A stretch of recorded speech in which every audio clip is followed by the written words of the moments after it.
Nas profundezas das montanhas sombrias, onde a escuridão eterna reinava suprema, erguia-se um antigo castelo, cujas paredes de pedra lembravam centenas de invernos frios e verões escaldantes. No enorme castelo, apenas uma janela brilhava, atrás da qual a sombra de um conselheiro leal se movia, com o coração dilacerado por pensamentos sobre a fome que ameaçava suas terras. Profundamente pensativo sobre o destino de seu povo, o atormentado conselheiro não percebeu um feixe de luz estranha e brilhante perfurando a escuridão da noite do lado de fora da janela. Correu para a janela e viu uma cena terrível.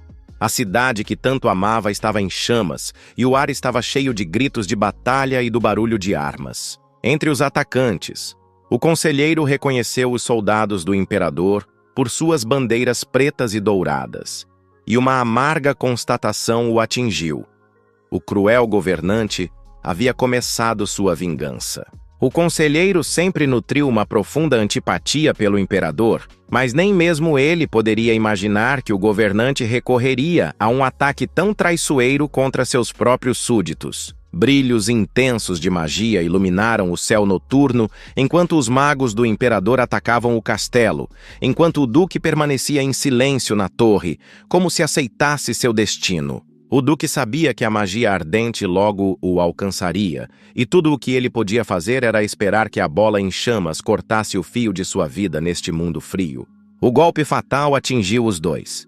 O duque e seu leal conselheiro, cujo último grito foi abafado pelo estrondo das paredes do antigo castelo em ruínas. Assim caiu a bela terra de Bran, que muitos consideravam apenas um pequeno ponto no mapa de um vasto império, mas que para seus habitantes era o mundo inteiro.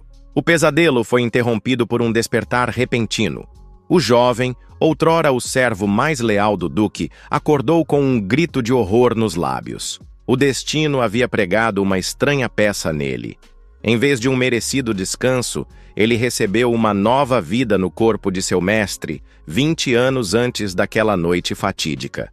O dia inteiro após seu renascimento surpreendente no corpo do duque Aeron, passou num instante, deixando para trás apenas uma névoa em sua cabeça e mãos trêmulas. O novo dono do corpo não conseguia comer, beber, nem mesmo falar. Sua mente estava muito abalada por essa incrível reviravolta do destino. Passou o segundo dia em raiva, amaldiçoando o cruel imperador cujas mãos estavam manchadas com o sangue dos inocentes habitantes da bela Brana. No terceiro dia, seus pensamentos sombrios desapareceram, substituídos por uma firme determinação. Já que o destino lhe dera uma segunda chance, ele a usaria para salvar todos. Sua sede por conhecimento o impulsionou. Ele procurou em livros antigos qualquer menção ao Duque Bran, na esperança de encontrar a chave para salvar seu povo. Durante vários dias, ele não se afastou dos livros até que a fome persistente o lembrou das necessidades humanas básicas. Pensamentos amargos atormentavam sua alma. Em sua vida passada, ele havia ajudado os famintos, enquanto o Duque Real pensava apenas em seus caprichos e prazeres. Sua irmã mais nova, Cheryl, o encontrou comendo um café da manhã simples e repreendeu o irmão por seu comportamento estranho, lembrando-o de suas tentativas de fazer com que ele entendesse. Sua sagacidade o ajudou a encontrar uma explicação simples. Ele disse que queria dividir o pão para que fosse mais fácil de comer, e isso acalmou sua irmã agitada. Quando a agitação de Cheryl diminuiu, ele perguntou gentilmente se ela estava livre naquele dia, pois precisava muito do apoio de alguém querido. Logo, o irmão e a irmã se encontraram com um guerreiro alto cuja armadura brilhava vagamente ao sol da manhã. O cavaleiro Rommel não conseguiu esconder sua surpresa. Pela primeira vez em muito tempo, o próprio duque havia decidido falar com ele. A honestidade sempre foi importante para Aeron, então ele contou diretamente ao cavaleiro sobre os planos do imperador de atacar suas terras. Cheryl congelou de horror. Ela não podia acreditar que seu tio quebraria o juramento sagrado que fizera ao pai deles em seu leito de morte. Aeron sabia mais. O imperador temia sua reivindicação ao trono, e homens leais já o haviam informado de seus planos de quebrar o antigo juramento. Agora sua única esperança de salvação era usar o antigo poder do dragão para proteger seu povo da destruição. Sua irmã tentou impedi-lo, pois ele havia jurado nunca revelar seu dom, mantê-lo em segredo até seu último suspiro. Mas o tempo exigia uma ação decisiva. Eles tinham que se preparar para a batalha contra o exército do imperador, reunir suas forças e fortalecer suas defesas. Cheryl pegou seu cajado mágico nas mãos e palavras antigas de um feitiço saíram de seus lábios, abrindo um caminho através do espaço. O cavaleiro congelou de espanto. Ele não tinha ideia de que seus governantes possuíam uma magia tão poderosa, capaz de mudar as leis do mundo. Com um sorriso malicioso, a garota confessou que havia escondido suas habilidades por muitos anos para que seus inimigos não descobrissem seu verdadeiro poder. A magia do portal transportou-os para uma terra nevada, onde flocos brancos rodopiavam lentamente no ar, cobrindo o chão com um manto macio. Ao pé de um penhasco alto, Cheryl se preparou para um novo feitiço, embora suas mãos tremessem levemente devido à longa pausa em seu treinamento mágico. Com um aceno de seu cajado, ela criou uma chama brilhante que iluminou o céu escuro, como um segundo sol nascendo sobre as planícies nevadas. Bolas de fogo se multiplicaram no ar, formando um círculo perfeito, como uma coroa de chamas acima dos picos cobertos de neve. Rommel compreendeu imediatamente. Diante dele estava o lendário Anel Infernal, uma magia antiga que o mundo não via há muitos anos. O poder do Anel de Fogo, sob o controle de Cheryl, cortou o topo da montanha distante com a precisão de uma faca afiada cortando manteiga. O cavaleiro ficou de boca aberta e a garota franziu a testa. Ela sabia que sua magia do sétimo círculo era fraca demais para a batalha que se aproximava. Cheryl explicou ao guerreiro atônito que o sétimo círculo de magia era muito pouco comparado ao poder dos magos imperiais. Aaron olhou para sua irmã surpreso. O diário mencionava o quinto círculo de magia, mas diante dele estava uma verdadeira arquimaga. Os olhos de Cheryl brilhavam com confiança. Ela sabia que o poder de seu irmão excedia em muito sua própria magia. Aaron sacou sua espada, agradecendo ao destino por ter passado o dia anterior estudando o velho diário de seu predecessor. As páginas do diário revelaram muitos segredos sobre a bênção do dragão, um poder antigo que estava adormecido no sangue de sua família. Esse dom havia feito de Cheryl uma maga do quinto círculo e do próprio Duque um grande guerreiro cujo nome era conhecido em todo o Império. Um poder tremendo estava adormecido dentro de seu novo corpo. O ex-mordomo podia senti-lo, mas não sabia como despertar esse dom antigo. Ele decidiu começar pelo básico. Pegou um livro sobre luta com espadas e começou a aprender novamente, pois as habilidades de um verdadeiro duque ainda não estavam ao seu alcance. De repente, a espada em suas mãos brilhou com uma luz azul intensa, respondendo ao chamado do sangue que corria por suas novas veias. Palavras antigas vieram à sua mente. Vento perfurante, e o golpe de sua espada cortou uma enorme montanha ao meio, revelando o poder de seu dom despertado. Os destroços da montanha caíram com um rugido ensurdecedor, e o herói tentou parecer confiante, esperando que ninguém tivesse notado seu erro desajeitado no golpe. Na verdade, ele havia mirado em uma montanha completamente diferente, mas seus companheiros, impressionados com a força sem precedentes do golpe, nem perceberam esse pequeno descuido. Na manhã seguinte, um dragão antigo sobrevoou as terras do ducado, suas asas projetando enormes sombras nos campos e florestas abaixo. O poderoso réptil imediatamente sentiu o calor familiar de sua bênção, que ele havia deixado com o povo desta terra muitos anos atrás. Querendo testar seu palpite, o sábio dragão transformou-se em um pequeno falcão e voou até o chão, procurando com seus olhos perspicazes por vestígios de sua magia. Perto do chão, ele dissipou o feitiço de transformação, assumindo a forma de um homem alto com roupas claras bordadas com fios de ouro.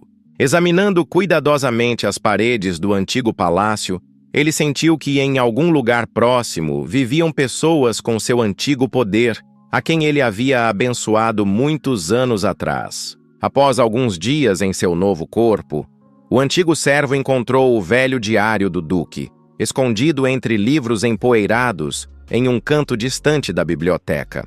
As páginas do diário revelaram um segredo que o Duque Aeron guardara durante toda a sua vida, sem confiar a ninguém, nem mesmo aos seus confidentes mais próximos. A história começou há muitos anos, quando Geron, tio de Aeron, com a ajuda de um senhor influente, tomou o trono do velho imperador que havia sido enfraquecido por anos de governo.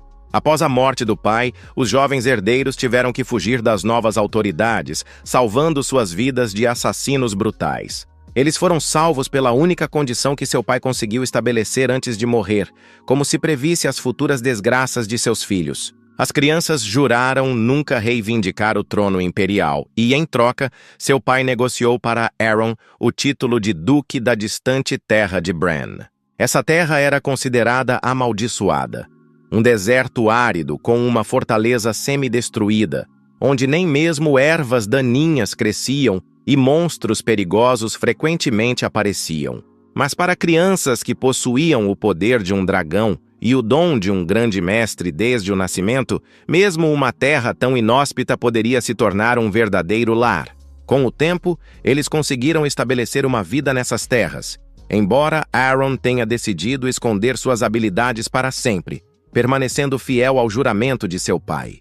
Ao descobrir a verdade, o ex-mordomo não conseguiu acreditar que um juramento antigo fosse mais importante para o Duque do que a vida das pessoas comuns que haviam confiado seus destinos a ele. Em um dia comum nas terras de Bran, ocorreu um desastre. Um menino feriu gravemente o braço enquanto brincava e seus gritos ecoaram por toda a vizinhança. Como por magia, uma jovem curandeira apareceu nas proximidades, com as mãos brilhando com uma luz dourada e quente, aliviando rapidamente a dor e curando o ferimento. Ao se despedir do menino, a gentil jovem pediu que ele tomasse mais cuidado ao brincar, pois da próxima vez ela poderia não estar lá para ajudá-lo. Essa curandeira gentil era Cecília, uma jovem santa da ordem de Viviana, cujo coração sempre buscava ajudar os necessitados. De repente, a atenção de Cecília foi atraída pela voz alta de um arauto convocando o povo para ouvir um importante discurso do Duque. A aparição do Duque causou um murmúrio de descontentamento entre a multidão. As pessoas o consideravam um governante fraco e não queriam perder seu tempo com palavras vazias. Um sussurro silencioso percorreu a multidão. Alguém havia notado que o Duque havia mudado muito nos últimos tempos, como se tivesse se tornado uma pessoa completamente diferente. Muitos concordaram, lembrando-se de como o Duque havia recentemente encontrado e punido cavaleiros desonestos que há muito oprimiam o povo comum. Diante da multidão hostil, o herói compreendeu os sentimentos do povo. Eles estavam cansados da fome e dos impostos excessivos cobrados pelo antigo Duque. Reunindo toda a sua coragem, ele anunciou a notícia alarmante. A inteligência havia relatado um exército crescente de orques prontos para atacar suas terras.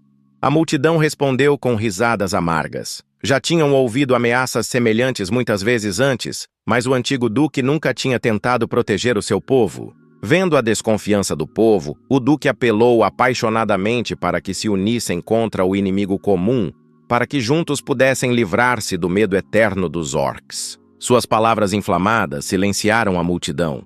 O povo olhou com espanto para seu governante, em quem uma determinação sem precedentes havia despertado. Reunindo sua coragem, o Duque anunciou uma nova abordagem para defender a terra. Eles não se esconderiam mais atrás de muralhas, mas entrariam eles mesmos na batalha. Aeron afirmou com firmeza que estava cansado de ver seu povo sofrer com os ataques dos orcs, enquanto os monstros viviam na riqueza roubada do povo. As palavras de que os monstros viviam mais ricos do que eles tocaram todos os habitantes, despertando um orgulho há muito esquecido em seus corações. Vendo o fogo nos olhos do povo, o Duque os convocou a se unirem para derrotar os orcs e finalmente construir uma vida decente para suas famílias. Não muito longe de onde ele falava, estava o próprio dragão em forma humana, observando atentamente seu herdeiro abençoado. Mais tarde, uma disputa eclodiu no castelo entre o Duque e o tesoureiro. O governante precisava urgentemente de dinheiro para armar seus guerreiros. A discussão barulhenta foi interrompida por uma batida na porta e ambos gritaram com raiva para que o visitante indesejado fosse embora, não querendo interromper sua importante conversa. Acontece que o cavaleiro Hamel havia chegado com notícias importantes. Um mensageiro do Duque Rainon havia chegado com uma mensagem especial. Um homem imponente chamado Caínos apareceu à porta, entregou a carta e disse que tinha vindo a pedido pessoal do Duque Rainon. O herói fingiu surpresa, embora tenha reconhecido Caínos imediatamente. Em sua vida anterior, esse homem havia se tornado famoso como um grande estrategista militar. Rapidamente quebrando o selo, o Duque começou a ler a mensagem, na qual seu velho amigo oferecia ajuda em tempos difíceis. A carta falava dos 3 anos difíceis que Aeron passou nas terras de Bran, lutando constantemente pela sobrevivência de seu povo. Rainon enviara um estrategista talentoso e algum ouro, na esperança de que Caínos ajudasse a fortalecer as terras de Bran até seu próximo encontro. De repente, o Duque lembrou-se do ouro prometido, e o tesoureiro ganancioso imediatamente exigiu ver a carta, esquecendo-se da discussão recente. Caínos disse com um leve sorriso que o Duque Rainon havia enviado 50.000 moedas de ouro para apoiar seus aliados em seu momento de necessidade. O rosto do tesoureiro escureceu, mas ele não ficou surpreso com a modesta quantia. Ele sabia que as terras do Duque Rainon também estavam passando por tempos difíceis. O herói ordenou severamente que ele não resmungasse. O dinheiro seria suficiente para equipar os soldados e limpar as ruas sujas da cidade. Vendo a confusão do tesoureiro, Aeron explicou que era inútil guardar ouro quando a doença ameaçava seu maior tesouro, seu povo. Ele observou sabiamente que a perda de habitantes levaria ao declínio de todo o ducado, pois não restaria ninguém para defender as muralhas ou trabalhar nos campos. O dragão que observava a cena compreendeu as falhas no plano do jovem governante, mas ficou satisfeito com sua preocupação com o povo, uma qualidade rara entre a nobreza. O tesoureiro, parecendo descontente, permitiu que o duque gastasse o dinheiro como bem entendesse, discordando claramente de tal extravagância. Ao sair da sala, o velho bateu a porta com força, mostrando sua atitude em relação às decisões do novo governante. O duque apenas sorriu. A chegada do experiente estrategista Caínos o salvou de longas horas estudando tratados militares. Apesar da recomendação do amigo, Aeron não tinha pressa em nomear Caínos seu estrategista-chefe, temendo que o povo ficasse insatisfeito com uma nomeação tão rápida. Ele sugeriu que o estrategista provasse suas habilidades em uma campanha contra os orques, a fim de ganhar a confiança não apenas do governante, mas também do povo comum. Caínos concordou em ajudar, embora estivesse fervendo de orgulho por dentro. Como um mero mortal ousava duvidar de seu talento militar? Observando o jovem duque, o estrategista compreendeu que, se a campanha fosse bem-sucedida, eles teriam 3 anos interessantes de trabalho juntos pela frente. Aeron imediatamente lhe contou seus planos para desenvolver as masmorras após a vitória sobre os orcs, o que surpreendeu e até assustou o experiente estrategista. Após uma semana de intensos preparativos, eles reuniram um forte exército de cavaleiros bem treinados, prontos para lutar por suas terras. Após um longo estudo do plano de batalha, o duque certificou-se de que todos os guerreiros conheciam suas tarefas e deu a ordem de marcha. Esse dia ficaria marcado na história. O povo finalmente repeliria os orques malignos e recuperaria as riquezas roubadas pelos monstros. O exército, inspirado pelos gritos e bênçãos dos habitantes da cidade, partiu orgulhosamente para enfrentar seu destino. Após uma longa jornada, o exército parou na borda da Floresta Negra, onde seu formidável inimigo se escondia entre as árvores antigas. No coração da floresta escondia-se Kuruk, o líder da tribo dos orques, que havia transformado uma antiga fortaleza em um covil inexpugnável para seus guerreiros. Era esse chefe cruel que vinha devastando suas rotas comerciais há anos, condenando o povo à fome, e agora Aeron estava determinado a pôr fim às suas ações malignas. De repente, Rommel chegou com notícias alarmantes. Batedores avistaram 5 grupos de arqueiros kobolds escondidos na floresta.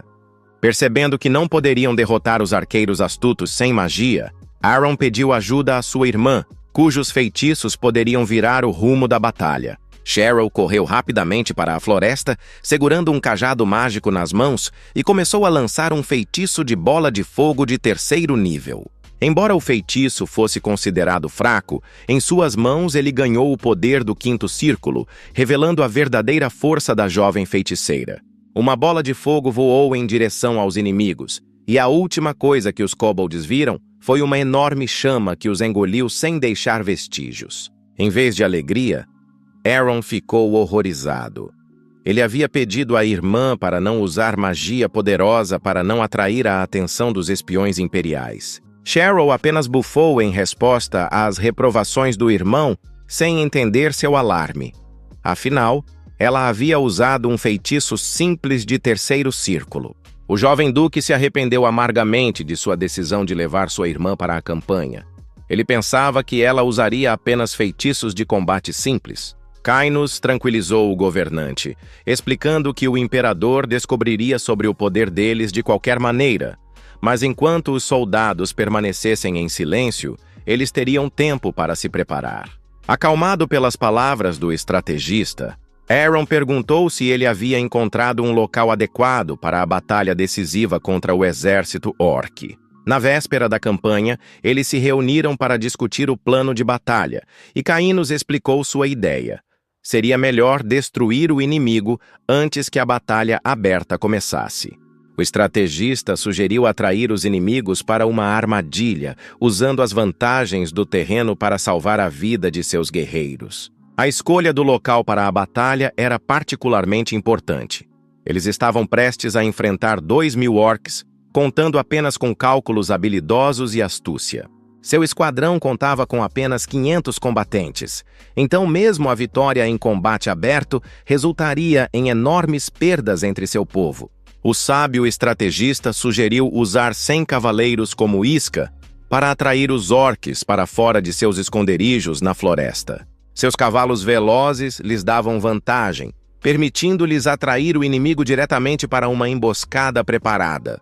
De acordo com o plano, os arqueiros deveriam destruir pelo menos metade do exército inimigo antes que os orcs percebessem seu erro.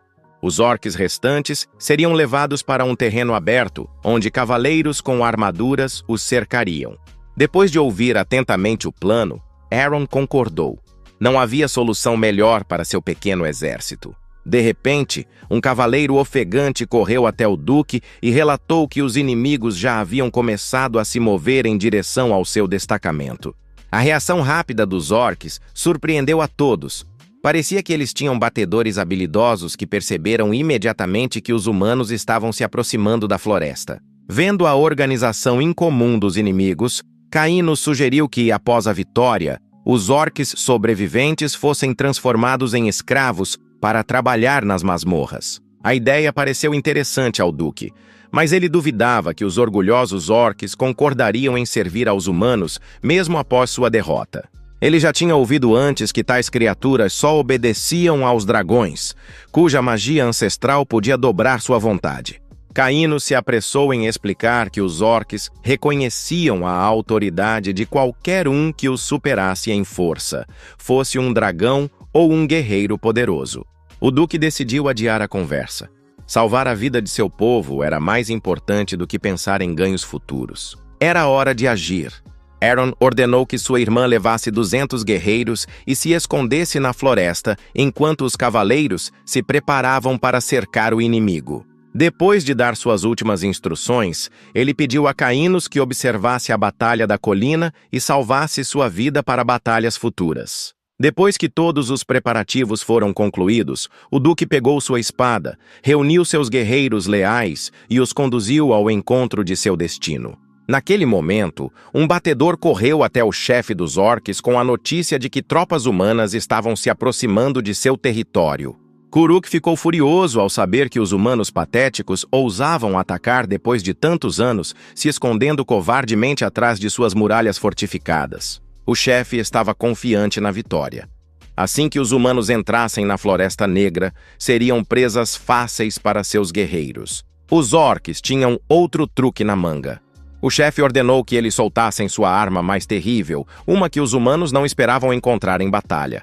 Os pesados portões se abriram com um rangido, liberando uma criatura aterrorizante, um enorme minotauro com chifres curvos e músculos poderosos. Reunindo todo o seu exército, incluindo o temível minotauro, o chefe dos orques os conduziu em direção aos humanos, antecipando uma vitória fácil sobre seus inimigos insolentes. Um guardião invisível pairava nos céus. Um dragão antigo disfarçado de pássaro observava o início da batalha, sabendo que havia chegado a hora de Aeron mostrar sua verdadeira força.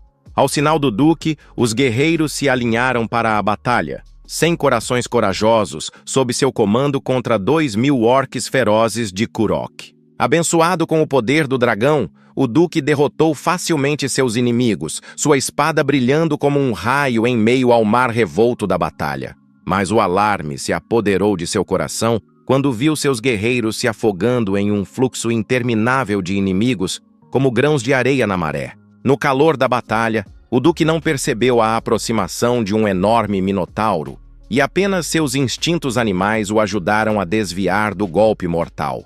O rugido ensurdecedor do monstro fez com que os guerreiros cobrissem os ouvidos com as mãos, tentando escapar do som que poderia romper seus tímpanos. Assim que o eco do rugido desapareceu na floresta, o Duque ergueu sua espada e convocou seus soldados a continuar a luta, prometendo ficar ao lado deles até a última gota de sangue. Lançando-se sobre os orques com sua espada, Aeron lembrou-se das sábias palavras de Cainos de que inimigos vivos podem se tornar aliados úteis. Mudando de tática, ele começou a atordoar seus oponentes com o punho da espada e escondê-los na vegetação densa, planejando voltar para buscá-los mais tarde. Vendo um fluxo interminável de inimigos emergindo das profundezas sombrias da Floresta Negra, o Duque percebeu que era hora de uma retirada tática. Os cavaleiros começaram a recuar, pisoteando seus inimigos sob seus cascos, seguidos pelo minotauro enfurecido, sacudindo o chão enquanto os perseguia. O Duque ordenou que seus homens recuassem para um terreno mais elevado, decidindo atrasar o monstro sozinho e ganhar tempo para uma manobra. Virando seu cavalo em um movimento rápido, ele correu em direção ao minotauro, conseguindo salvar seu guerreiro da morte certa no último momento.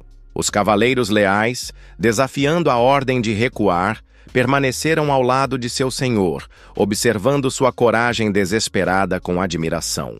A desobediência de seus guerreiros entristeceu o Duque, mas o destino transformou o erro deles em sorte. Eram necessárias mãos fortes para imobilizar o minotauro derrotado. O Duque explicou calmamente ao surpreso cavaleiro Arthur sua decisão de poupar a vida do monstro.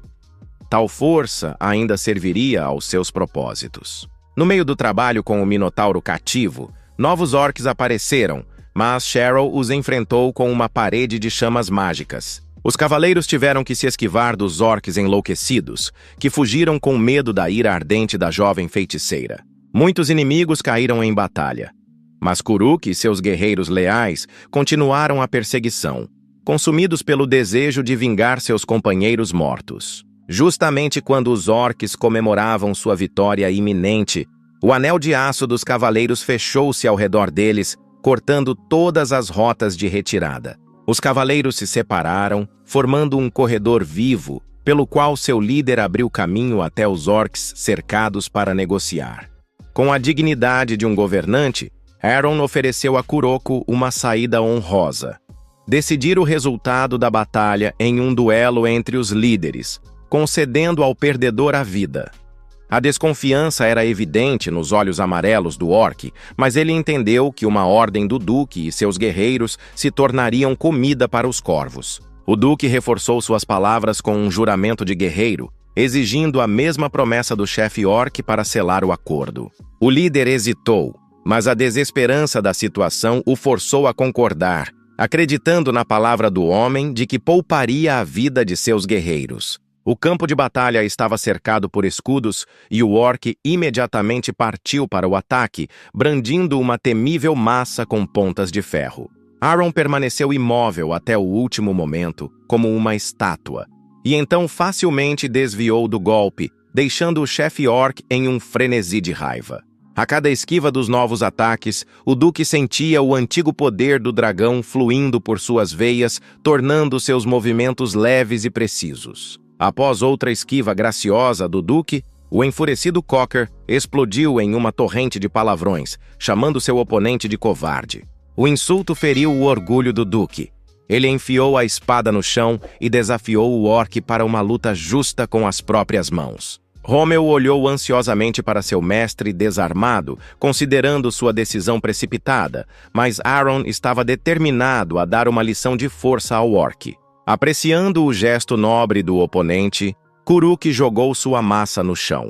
Seus braços musculosos pareciam armas suficientes contra o frágil humano. O coração de Rommel afundou de medo. Não importava o quão forte seu mestre fosse. Lutar contra um orc sem armas parecia pura loucura.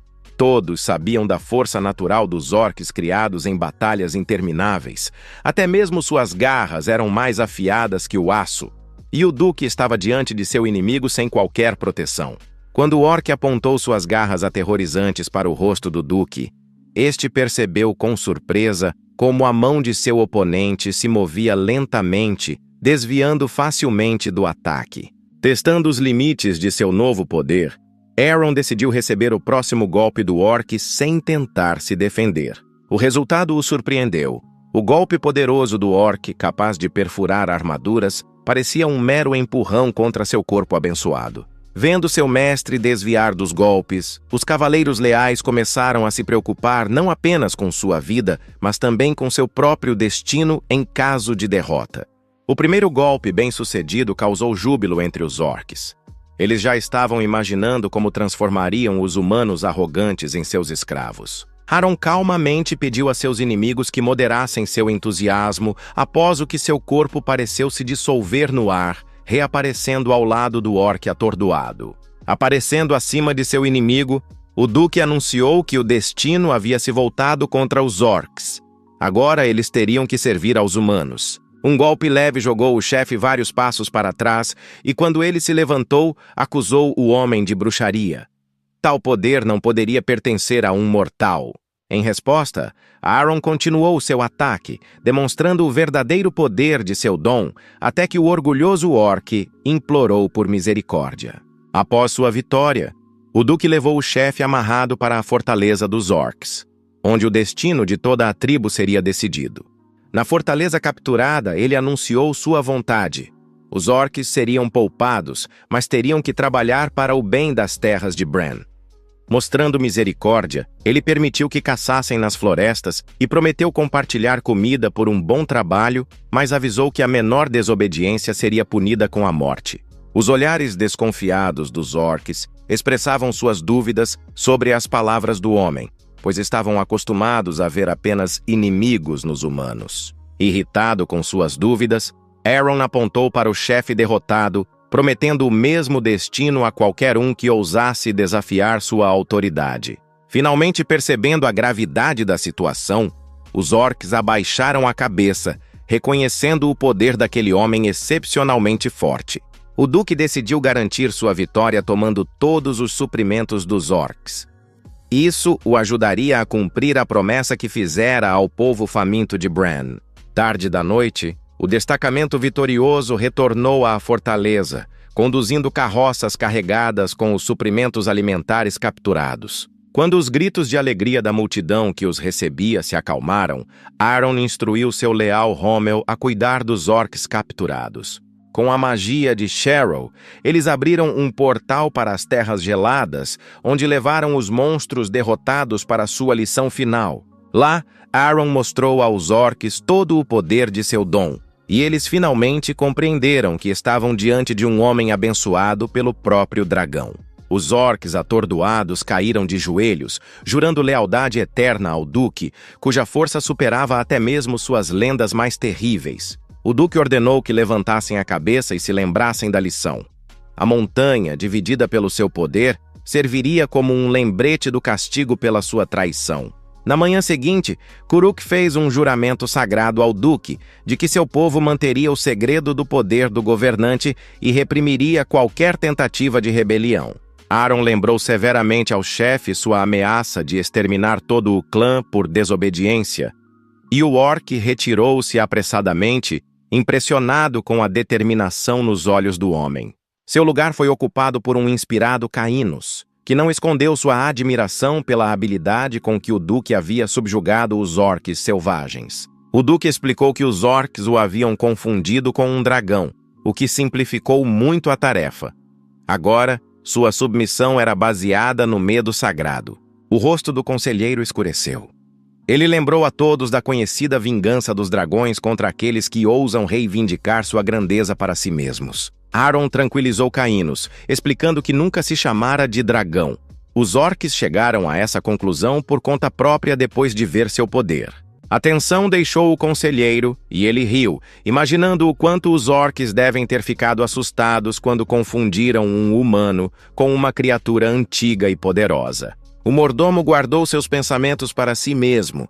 Embora soubesse que sua força era realmente comparável à de um dragão, era melhor manter isso em segredo. Em vez de longas conversas, ele pediu a Cainus que se preparasse para uma reunião onde teria que contar a todos sobre o novo status dos orcs. Sozinho, Aaron pensou amargamente no antigo duque, que com tanto poder poderia ter protegido seu povo de qualquer problema. O juramento que fizera ao pai havia amarrado as mãos do antigo duque, mas mesmo isso não justificava sua completa inércia diante do sofrimento de seu povo. O novo senhor do corpo jurou a si mesmo que superaria seu antecessor e se prepararia para a batalha final, da qual dependia a vida de todos os habitantes de Bran.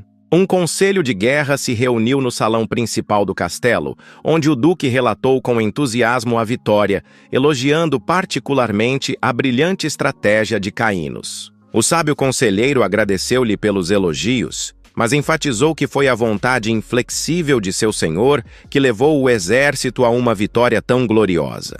O silêncio no salão foi quebrado pelo grito indignado de Cheryl, uma jovem feiticeira que se levantou de seu assento, incapaz de aceitar que seu poder ardente não tivesse recebido os elogios que merecia. Uma expressão severa apareceu no rosto do duque, que lembrou bruscamente à irmã que o objetivo deles não era destruir os inimigos, mas adquirir trabalhadores valiosos para a prosperidade futura.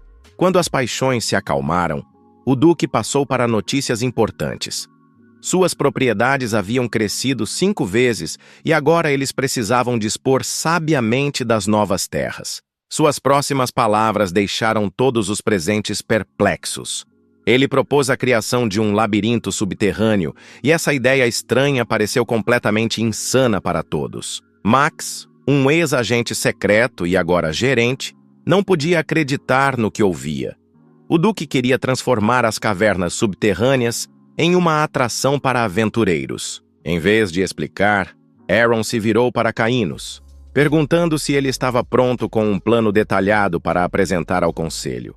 Apesar de estar ocupado com os acontecimentos recentes, o sábio conselheiro já havia preparado todos os documentos necessários. Das dobras de suas roupas, Cainus tirou um grande pergaminho que, quando desenrolado, ocupou quase toda a mesa, surpreendendo a todos com seu tamanho. Um diagrama detalhado do futuro complexo subterrâneo estava espalhado sobre o pergaminho, e todos os presentes se inclinaram sobre a mesa, estudando cada linha do desenho.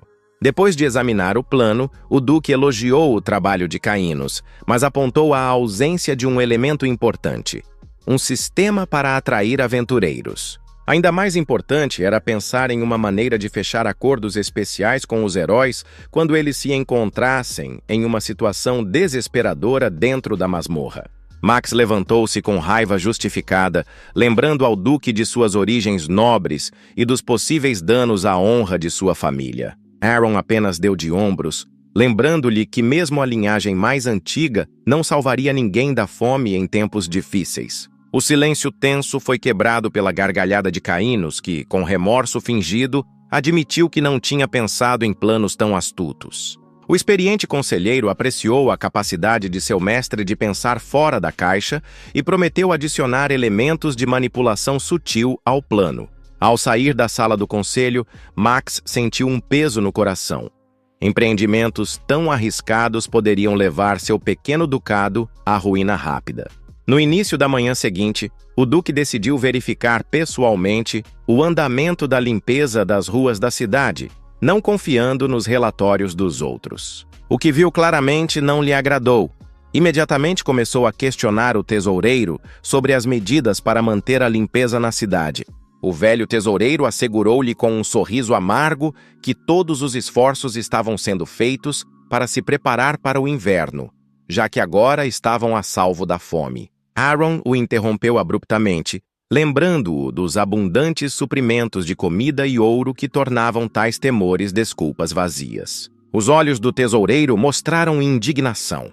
Ele considerava seu mestre um louco que havia esquecido o custo do equipamento para a recente campanha. O velho apontou orgulhosamente para as áreas já limpas da cidade, considerando que gastos adicionais com limpeza eram um desperdício de dinheiro. Suas palavras enfureceram o Duque, que começou a explicar que ruas limpas não eram para embelezar, mas para proteger contra doenças mortais. O jovem governante propôs uma solução simples: pagar aos trabalhadores com alimentos retirados dos orques para manter a ordem na cidade. Caminhando pelas ruas, Aaron pensava ansiosamente sobre o estoque de alimentos cada vez menor e as ruas sujas, tentando encontrar uma maneira de resolver os dois problemas ao mesmo tempo. De repente, seus pensamentos foram interrompidos pelo relatório de um guarda informando a Rommel que uma curandeira estava mais uma vez tratando pessoas sem permissão das autoridades. Rommel reconheceu imediatamente quem era. Era a mesma freira da Ordem de Vivian que continuava a ajudar os habitantes doentes da cidade. Uma profecia perturbadora veio à mente do Duque. Em breve, a Ordem de Parés destruiria a comunidade dessas curandeiras bondosas. O cavaleiro exigiu em voz alta que as freiras lhe mostrassem a permissão para usar magia sagrada dentro de suas terras. As jovens noviças baixaram a cabeça, envergonhadas. Elas não tinham os documentos necessários e se preparavam para deixar o local onde prestavam serviço. Uma multidão de habitantes invadiu o local, implorando por ajuda, suplicando às curandeiras que ficassem pelo bem de seus filhos doentes. O povo repreendeu amargamente os guardas pela falta de um hospital na cidade onde os pobres pudessem receber ajuda. Vendo a raiva crescente da multidão, a bondosa Cecília tentou acalmar as pessoas, prometendo voltar com a permissão o mais rápido possível. De repente, a voz autoritária do Duque ressoou. Ele permitiu que as freiras continuassem seu nobre trabalho. Para a surpresa de todos, ele expressou sincera gratidão pelo cuidado com seus súditos e suspendeu todas as restrições às atividades das freiras. Os guardas ficaram paralisados de espanto, enquanto o povo comum explodiu em gritos de alegria, agradecendo ao governante misericordioso. A abadesa olhou fixamente para o rosto do jovem duque, tentando entender a sinceridade de sua decisão inesperada. Suas palavras de gratidão deixaram Aaron constrangido, e ele rapidamente sugeriu uma conversa em particular enquanto as outras freiras continuavam o tratamento. Em seu coração, o duque estava triunfante. Agora ele tinha uma enfermaria gratuita e planejava usar os curandeiros em todo o seu potencial. No salão cerimonial do castelo, algo inesperado aconteceu. Cecília, animada, esqueceu toda a etiqueta e correu para abraçar o duque surpreso. Aaron, confuso, tentou lembrar a menina das regras rígidas de sua ordem, que proibiam um contato tão íntimo com homens. Mas a alegria ofuscou todas as regras. Em lágrimas de felicidade, a curandeira agradeceu-lhe pela decisão de construir um novo templo. O duque não viu nada de anormal nisso, mas sua calma foi perturbada pelo tesoureiro alarmado com suas objeções. O velho começou a argumentar apaixonadamente que a construção do templo esvaziaria os cofres, deixando o ducado sem meios de subsistência. O jovem governante estava ciente das dificuldades, mas esperava usar reservas secretas mantidas para ocasiões especiais. O sábio tesoureiro lembrou-lhe a natureza sagrada desse dinheiro. Ele havia sido deixado pelo imperador para momentos de extrema necessidade. Mas Aaron acreditava que esse momento havia chegado, e o velho teve que se resignar à vontade de seu incomum senhor. Enquanto Cecília expressava sua gratidão pela ajuda com entusiasmo genuíno, o duque considerava cuidadosamente os termos que pretendia oferecer às freiras. No centro de seus pensamentos estava a questão de criar um elixir divino dentro das paredes do futuro santuário, pois ele esperava contar com o apoio de Cecília no desenvolvimento das terras que lhe foram confiadas. Com sincero zelo, a noviça assegurou a Aaron que estava disposta a produzir todo o líquido sagrado que ele precisasse para seus propósitos, contribuindo sem saber para a realização de seus planos. Alguns dias depois, mal conseguindo conter a emoção pela importância de sua descoberta, Caínos correu até o Duque para compartilhar a notícia inesperada. A fonte de sua preocupação era a descoberta pelos orques de um misterioso complexo subterrâneo localizado perto de suas poderosas fortificações defensivas. De acordo com o relatório do líder dos orcs, a antiga estrutura enterrada nas profundezas do subsolo estava completamente abandonada e todas as menções aos seus proprietários haviam se perdido no tempo. Na opinião do experiente Caínos, ao longo dos anos, essas catacumbas misteriosas se tornaram um refúgio para várias criaturas perigosas que inundaram os corredores subterrâneos. O conselheiro expressou preocupação com a dificuldade de atrair aventureiros para um lugar tão remoto e perguntou se o Duque estava disposto a empreender a investigação. Depois de analisar cuidadosamente a situação, Aaron chegou à conclusão de que o aparecimento repentino de masmorras de alto nível só causaria desconfiança e suspeita entre os residentes locais. Um pensamento repentino sobre as habilidades curativas da jovem freira deu ao Duque uma ideia brilhante para atrair exploradores em potencial para a masmorra. O astuto governante decidiu espalhar rumores entre a população sobre um elixir lendário da imortalidade escondido nas antigas catacumbas, capaz de conceder vida eterna. Caínos olhou para seu mestre com surpresa indisfarçável, duvidando que alguém acreditasse na existência de tal tesouro em passagens subterrâneas abandonadas. No entanto, o Duque, confiante na infalibilidade de seu plano, sugeriu que seu conselheiro verificasse pessoalmente a eficácia de seu astuto esquema. Ao chegar ao templo recém-construído, onde freiras cuidavam incansavelmente dos sofredores, o poderoso dragão congelou de espanto diante do brilho divino que emanava delas. Observando os movimentos graciosos de Cecília, ele viu claramente a energia divina fluindo de seu corpo, imaginando como uma criatura tão incrível havia acabado em suas terras. Percebendo a aproximação dos visitantes, a jovem freira correu em direção ao Duque com alegria indisfarçável, enquanto o dragão perplexo não conseguia entender a cegueira daqueles ao seu redor em relação à aura divina dela. Reunindo seus pensamentos e deixando de lado suas dúvidas, Aaron perguntou a Cecília com sincero interesse sobre a situação atual e seus sucessos em seu novo empreendimento. A alegre noviça apressou-se em relatar a conclusão bem-sucedida do magnífico templo e seu controle total sobre todos os assuntos atuais da comunidade.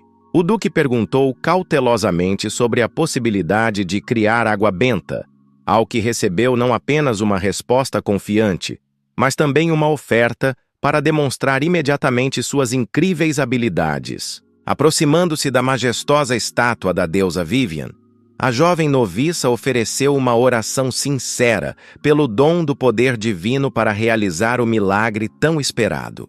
Um enorme tanque de água comum de repente brilhou com uma luz dourada brilhante, e Caínos, chocado, percebeu o incrível poder da garota que herdara sangue divino. Por sugestão do dragão, decidiu-se testar as propriedades milagrosas da água na pessoa mais gravemente doente presente, para que o efeito fosse o mais claro possível para todos. O velho, exausto por suas doenças, relutantemente concordou com o experimento, embora no fundo duvidasse das propriedades curativas da água aparentemente comum. No entanto, assim que tomou o primeiro gole do líquido sagrado, seu corpo foi instantaneamente preenchido por uma energia sem precedentes e a dor excruciante em suas articulações desapareceu completamente. Olhando para o seu reflexo transformado, o velho surpreso não conseguia acreditar nos seus olhos. O seu corpo parecia ter rejuvenescido 5 anos, superando os efeitos de todos os medicamentos conhecidos. Encantada com os elogios sinceros e a gratidão, Cecília aproximou-se novamente do duque, que, escondendo sua excitação, já estava fazendo novos planos. Um plano ousado se formou em sua mente: encher a masmorra com água benta e espalhar rumores sobre uma fonte de vida eterna, para a qual era necessário manter o noviço excepcionalmente dotado por perto. Quando todos os detalhes do plano finalmente se encaixaram, o duque imediatamente convocou Caínos para discutir importantes questões organizacionais. Aaron estava interessado na complexidade de espalhar rumores plausíveis entre a população sobre a existência de um elixir da imortalidade nas catacumbas recém-descobertas. O experiente dragão confirmou a singularidade dessa água benta tão poderosa, observando que mesmo o efeito rejuvenescedor observado causaria com certeza um entusiasmo sem precedentes. Encorajado pelo apoio do conselheiro, Aaron percebeu com satisfação que os principais preparativos para a implementação de seu plano estavam quase concluídos. Quando o duque estava prestes a partir para explorar a masmorra, ele foi interrompido por uma Cecília animada, que queria apresentá-lo a um convidado especial. A noviça pretendia apresentá-lo ao renomado capitão dos Cavaleiros Sagrados de Vaviona, cuja aparição em suas terras parecia um golpe de sorte incrível. O duque ficou um pouco envergonhado ao admitir sua completa ignorância sobre a lendária Ordem dos Cavaleiros Sagrados. Essa renomada ordem ganhou fama graças às suas habilidades defensivas incomparáveis. Seus membros, cheios de poder divino, formavam uma formação impenetrável. Devido aos trágicos eventos que se abateram sobre a ordem, apenas um capitão permaneceu vivo, um poderoso guerreiro cuja chegada era esperada a qualquer momento. Quando Aaron estava prestes a perguntar mais a Cecília sobre o misterioso capitão, o silêncio foi quebrado por uma voz feminina autoritária que ecoou por toda a área. Diante deles estava a lendária líder dos Cavaleiros Sagrados, que imediatamente exigiu que o jovem ruivo se afastasse de sua donzela sagrada. Bianca explicou que sua aparição inesperada se devia exclusivamente ao desejo de sua donzela sagrada de construir um novo templo nessas terras, digno da grande deusa Vivian. No entanto, a donzela guerreira expressou extrema indignação pela escolha de um lugar tão miserável, com solo árido, habitantes inúteis e um governante completamente indigno. Alarmada com as palavras duras de Lady Bianca dirigidas ao seu respeitado senhor, Cecília fez uma tentativa desesperada de amenizar a tensão. O duque, ao contrário, não se sentiu nem um pouco ofendido pelos insultos. Ele apenas perguntou com base em que ela havia formado julgamentos tão categóricos sobre a fraqueza dos habitantes locais. A altiva guerreira declarou sua disposição de obedecer apenas ao mais forte, admitindo amargamente que nunca havia conhecido um governante digno em toda a sua vida. Em resposta, o duque propôs uma luta justa e imediata, na qual o perdedor teria que suportar 3 golpes devastadores do vencedor. Bianca olhou com desdém para a figura frágil do jovem, considerando-o um adversário insignificante, mas aceitou prontamente o desafio. Os oponentes assumiram suas posições em um círculo improvisado, formado pelos cavaleiros leais do duque, que estavam prontos para testemunhar o resultado do duelo.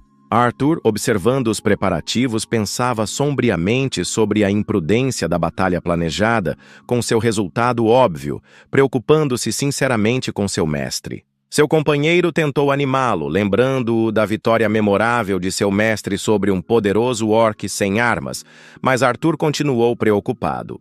Incapazes de impedir o inevitável confronto, os cavaleiros leais só podiam prender a respiração e torcer por um desfecho favorável. Antes do início da luta, o duque examinou cuidadosamente o chão em busca de uma arma adequada e pegou um galho seco e discreto, fazendo com que os espectadores olhassem perplexos. Bianca ficou furiosa por um plebeu ousar se opor a um cavaleiro sagrado armado com nada além de um galho. Decidida a demonstrar todo o poder de sua posição, a guerreira invocou apaixonadamente a deusa Vivian, implorando que lhe concedesse força para esmagar seu oponente insolente. Aaron observava sua oponente com verdadeira perplexidade, imaginando por que ela estava adiando o ataque, como se tivesse um medo inexplicável de um simples galho. A guerreira sagrada enfurecida finalmente se decidiu e avançou para atacar o Duque imperturbável, com a intenção de encerrar a luta com um único golpe. O Duque, controlando a situação com maestria, usou um simples galho para criar um poderoso feitiço de vento cortante, que Bianca tentou bloquear com seu escudo. No entanto, o poder esmagador do golpe mágico foi tão grande que o escudo sagrado ficou instantaneamente coberto por uma teia de rachaduras. E a própria garota tremeu de medo. Percebendo que um golpe era suficiente para dar uma lição à arrogante Bianca, o Duque decidiu terminar o que havia começado, seguindo os termos do duelo. Ele continuou a atacar metodicamente sua oponente com o galho encantado, até que seu escudo, antes impenetrável, se estilhaçou em pequenos fragmentos, espalhando-se pelo campo de batalha. A derrota óbvia de Bianca lembrou a todos os presentes os termos do duelo, e o Duque, sem hesitar, golpeou a guerreira derrotada 3 vezes nas coxas. Depois de cumprir a punição merecida, ele a proibiu severamente de proferir mais palavras insultuosas em suas terras, afirmando sua autoridade. O Duque esperava ver lágrimas amargas de humilhação, mas, para sua surpresa, tal tratamento parecia se adequar muito bem à guerreira rebelde. Percebendo o estado incomum de sua fiel amiga, a envergonhada Cecília correu até ela, explicando ao Duque seu amor apaixonado por romances. Enquanto as freiras levavam a garota envergonhada, o Duque ordenou que seus homens reunissem guerreiros para limpar a masmorra. Avaliando as tropas reunidas, o Duque percebeu com alarme que estavam em grande desvantagem numérica, pois o desvio de suas forças principais para guardar as fronteiras deixou-o com apenas 100 guerreiros à sua disposição. O perspicaz Caínos explicou a situação. De acordo com as leis estabelecidas do serviço militar, cada 10º habitante da população de 5.000 pessoas estava sujeito ao recrutamento. Formar um exército verdadeiramente impressionante exigia um aumento significativo da população, mas mesmo o crescimento natural era dificultado por uma grave escassez de alimentos. Depois de considerar cuidadosamente a situação, Aaron decidiu concentrar seus esforços em melhorar as condições de vida para atrair novos colonos e garantir seu bem-estar. O leal conselheiro prometeu solenemente fazer tudo ao seu alcance para remediar a situação terrível nas terras e ajudar a concretizar os grandes planos de seu senhor. O Duque aceitou com gratidão a promessa de Caínos, mas seus pensamentos se voltaram involuntariamente para o crescente fluxo de refugiados que inundavam as propriedades dos condes de Grey e Aman. Deixando de lado seus pensamentos perturbadores por um momento, ele convocou resolutamente os guerreiros reunidos para marchar em direção ao misterioso covil subterrâneo em busca de tesouros antigos. Ao chegar, os cavaleiros foram recebidos por Kurok, acompanhado por seus orques, que se curvaram respeitosamente diante de seu mestre, expressando seu profundo respeito. Quando questionado sobre os eventos na masmorra, o líder confuso admitiu relutantemente que as coisas haviam tomado um rumo muito desfavorável, ameaçando sua segurança. Descendo para o segundo nível das catacumbas, Kurok apontou amargamente para os corpos de seus companheiros caídos, que jaziam sem vida no chão de pedra fria. O líder explicou que, durante uma inspeção de rotina no nível inferior, seus guerreiros de repente começaram a apresentar sinais de comportamento inexplicável e estranho. Cheryl, que fazia parte da expedição, sentiu instantaneamente a aura sinistra do lugar, que enviou um calafrio sobrenatural por todo o seu corpo. Mais tarde, ficou claro que a causa do frio congelante eram vibrações mágicas misteriosas que sugavam a força vital dos orques e os transformavam em fantoches sem mente.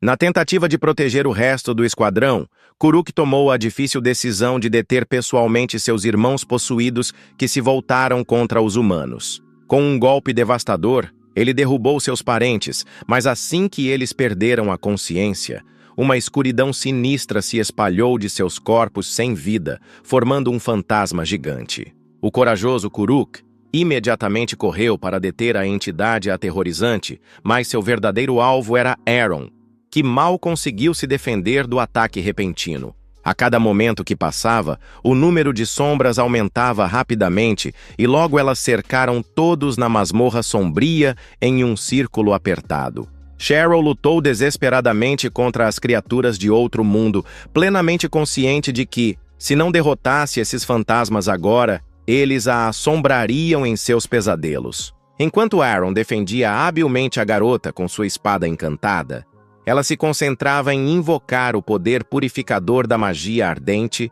para destruir os espíritos sinistros. Depois que a primeira onda de fantasmas foi destruída com sucesso, Rommel e o líder continuaram lutando sem sucesso contra as sombras, que eram invulneráveis a armas comuns. Escondido atrás de uma rocha enorme, o conselheiro gritou para seus companheiros que apenas magia poderia ferir os fantasmas e que o combate corpo a corpo era inútil.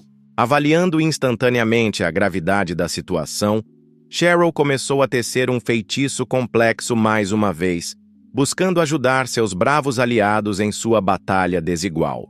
Sua poderosa magia envolveu as armas dos guerreiros em chamas sagradas, concedendo-lhes a capacidade de atacar efetivamente seus inimigos incorpóreos na luta brutal. Finalmente, após uma batalha feroz, a maioria das sombras caiu, mas os fantasmas sobreviventes de repente se fundiram, formando um espírito gigante que tentou escapar. O Duque Perspicaz conseguiu desferir um golpe devastador no monstro antes que ele pudesse escapar pelas antigas paredes do labirinto subterrâneo. Saindo cuidadosamente de seu esconderijo, o Perspicaz Caínos sugeriu que o aparecimento dos fantasmas não era um acidente e que eles provavelmente estavam guardando algum segredo antigo. Nesse momento tenso, a atenta Cheryl descobriu um misterioso tomo antigo e instou seu irmão a estudar cuidadosamente seu conteúdo. Este livro incrível, que contava o legado dos antigos, revelou um segredo. Em um passado distante, um magnífico templo de uma misteriosa ordem monástica havia sido erguido ali. A menina explicou entusiasticamente ao irmão a diferença essencial entre magos, que extraem seu poder de fontes externas, e monges, que são capazes de invocar uma energia de natureza completamente diferente, espiritual. O herói retratou habilmente um espanto extremo, embora na realidade estivesse bem ciente dessas práticas graças ao seu conhecimento do futuro, maravilhando-se apenas com a existência delas uma década atrás. Depois de estudar cuidadosamente registros antigos, Cheryl explicou a diferença fundamental. Enquanto os magos usam uma reserva inata de mana, as práticas espirituais permitem desenvolver e transformar uma fonte interna de poder. Entregando o misterioso tomo a Caínos, o intrigado duque pediu ao seu conselheiro que compartilhasse seu conhecimento sobre essa misteriosa arte do controle da mana. Depois de estudar cuidadosamente várias páginas do manuscrito antigo, o sábio dragão confirmou as palavras de Cheryl de que as práticas espirituais abrem o caminho para a magia, mesmo para pessoas comuns. Uma ideia promissora surgiu instantaneamente na mente de Aaron.